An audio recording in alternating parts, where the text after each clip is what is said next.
అన్నారు, రెండోదేమో cabinet KCR cabinet అంతా ఉంటుంది అన్నారు. ఈ రెండు ఓట్స్ కూడా ఈ మధ్య ఈటల రాజేందర్ని ఉద్దేశించి అనుకోవచ్చా?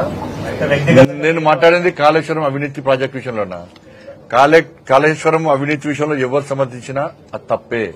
ఎందుకంటే మా నరేంద్ర మోడీ గారు, మా అమిత్ షా గారు, మా జేపీ నడ్డా గారు ఎన్నికల సందర్భంగా వచ్చి అనేక సందర్భాల్లో అన్ని ఆధారాలను చూసిన తర్వాతనే ఈ అవినీతి ప్రాజెక్టు ఏటీఎం అన్నారు. కాబట్టి భారతీయ జనతా పార్టీ కార్యకర్తలుగా మా స్టాండ్ ఒకటే.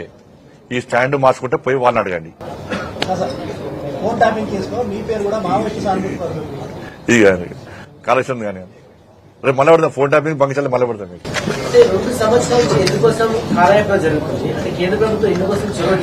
కేంద్ర ప్రభుత్వం ఏంటంటే కేంద్ర ఇండియాస్ రిపోర్ట్ ఇచ్చింది, సిరోస్ రిపోర్ట్స్ ఉన్నాయి. కేంద్ర ప్రభుత్వం నివేదికలు పంపింది కదా. నివేదికలు పంపుతూ రాష్ట్ర ప్రభుత్వం మన కమిటీలు పెడుతున్న విచారణ కాలయాపన చేస్తుంది కదా. కేంద్ర ప్రభుత్వం ఇచ్చిన ఎంక్వైరీ చేసి ఆ రిపోర్ట్ మీద చర్యలు తీసుకోవచ్చు కదా. ఎందుకు పక్క పెడుతుంది కేంద్ర ప్రభుత్వం? మరి అది అన్ని ఏం చేస్తారంటే మళ్ళా దీన్ని కౌంటర్ గారు బీఆర్ఎస్ ఇది అదే చెప్పినా కథ మళ్ళీ అది పోతుంది.